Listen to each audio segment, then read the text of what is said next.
Hey guys, today we're going to be looking at lesson 3.3, multiply multi-digit numbers. Our I can statement is I can multiply by 2-digit numbers. And again, we're looking at the same standard that we were on yesterday.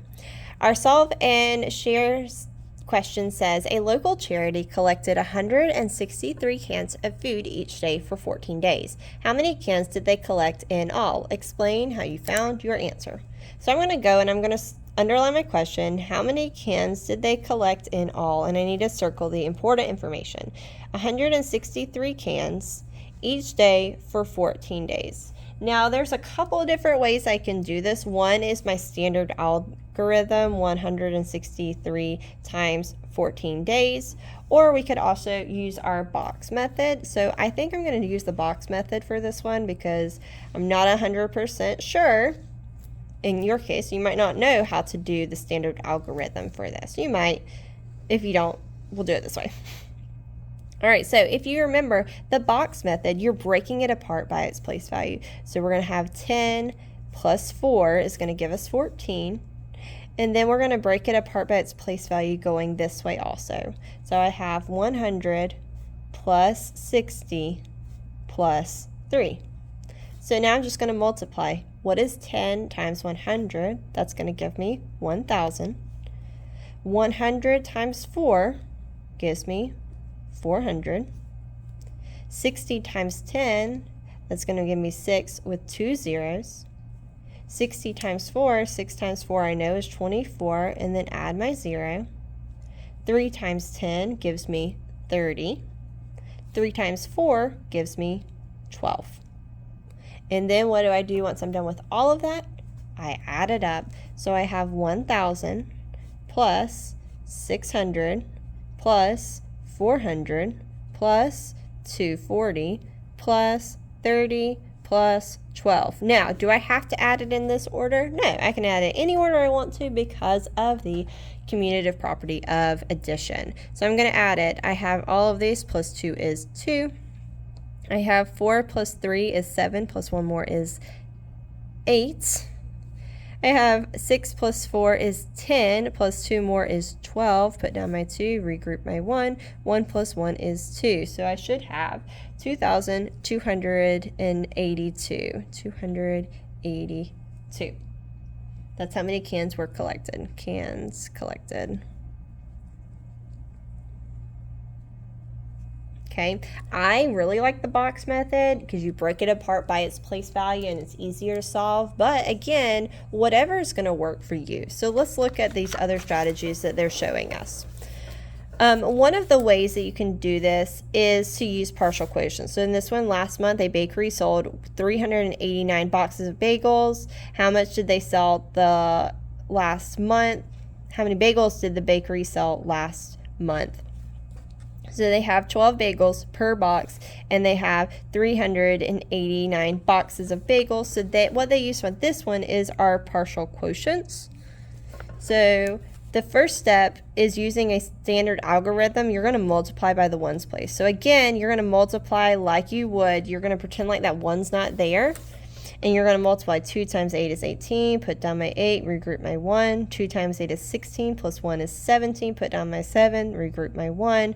2 times 3 is 6, plus 1 more is 7. So that's how much this would be. Then I would multiply my tens by it. Before I can do that, I have to put down my 0, and then I start. So 1 times 9 is 9, put down my 9.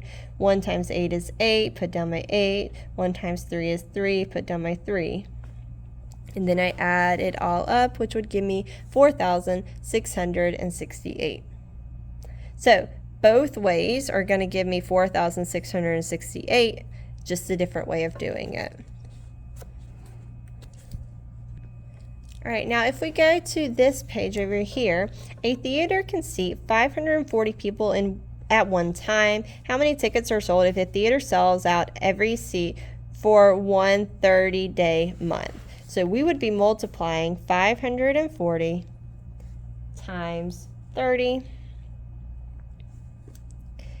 Okay, so with this one, what I can honestly do, I can say 3 times 4 is 12, put down my 2, regroup my 1.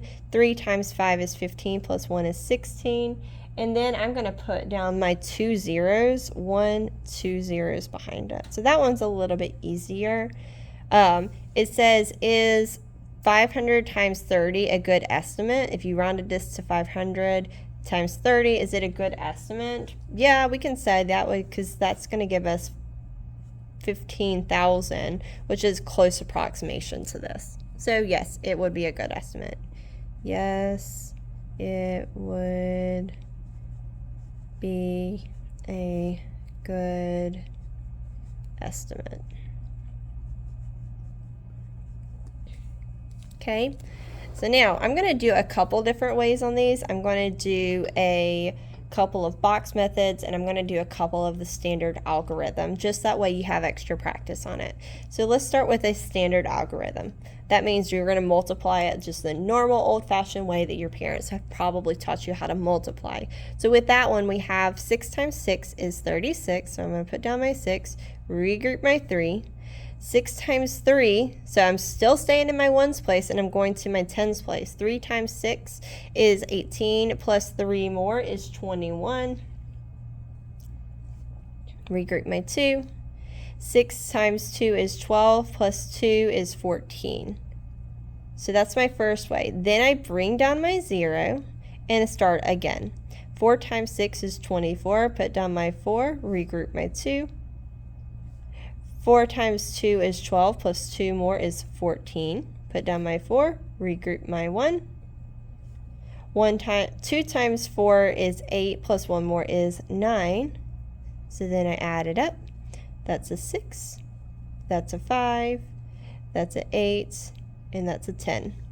So 10,856. I'm going to rewrite it so that Miss Ostendorf can read it when she checks over my work. That would be correct. Now, what would a smart thing for Miss Ostendorf to do?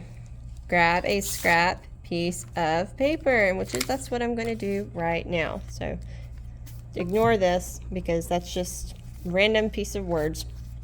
And I'm going to write it on here. So now, if I was doing the box method for that same problem, remember, you're breaking it up by its place value. So I'm going to draw my box. And I'm going to break it apart into halves. And I'm going to have 40 up here plus 6, because 40 plus 6 is 46. And then I'm going to break this apart into 3 parts. 1, 2, 3. So I have 200 plus 30 plus 6. Now I can multiply. So what is 2 times 4? That's 8, and I put 1, 2, 3 zeros, so that's 8,000. Then I have 30 times 40. I know that 3 times 4 is 12, and add 1, 2 zeros. 6 times 40. I know that 6 times 4 is 24, and add 1 zero. Now I'm going to go to the bottom. 200 times 6. I know that 2 times 6 is 12, and add 2 zeros. 30 times 6, 3 times 6 is 18, add 1 zero, and then 6 times 6 I know is 36. Now over to the side I would add that up. I have 8,000 plus 1,200 plus 1,200 plus 180 plus 240 plus 36. This is 6. This is 12, 13, 14, 15. Put down my 5, regroup my 1. That's 2, 4, 5, 6, 7, 8. Put down my 8, 8, 9, 10. Now, did I get the same answer? Yes, got the same answer as my original, so I could do both ways and it still be the correct way. Alright, so now let's do this last one together. I'm going to write it on this, actually I'm going to work it out up here. I have 61 times 25. You notice that I'm trying to get myself more room to work out my problems, and that's a problem I see a lot. So let's work it out. 5 times 1 is 5. 5 times 6 is 30. put down my 0, and then I'm going to my tens place. 2 times 1 is 2. 2 times 6 is 12. Add it up. That's a 5. That's a 2. That's a 5. And that's a 1. So 1,525. Now let me do the box method for that. See if I get the same answer. I don't have to make my boxes super big, just big enough for my numbers to go in. All right, I have 60 plus 1, and I have 20 plus 5. So I know that 6 times 2 is 12, and I add 1, 2 zeros. 20 times 1 I know is 20. 6 times 5, I know that 6 times 5 is 30, and I add 1 0. And then I know 5 times 1 is 5. So over here to the side, I'm going to add up all of my numbers. 300 plus 20 plus 5. That's 5. That's a 2. That's 3. Nope, sorry, that's not 3. That's 5 and 1. So 1,525. Is that the same? Yes, I know I did it correctly. Now, am I expecting you to do this every single time both ways? No, but I do want you to be able to see both ways done. All right, so the ones I want you to do are 6, 7, 9, 12, 14, flip, 19, and 24 and 25. This one's going to be our silent vote more than likely if we have a silent vote today. So make sure you grab your scrap paper, because you know that this right here is not enough room to work out most of your problems. Now, if you write small, yes, there's plenty of room. But if you're a big handwriting person like me, make sure you grab that scrap paper. All right, guys, good luck. I know y'all are awesome.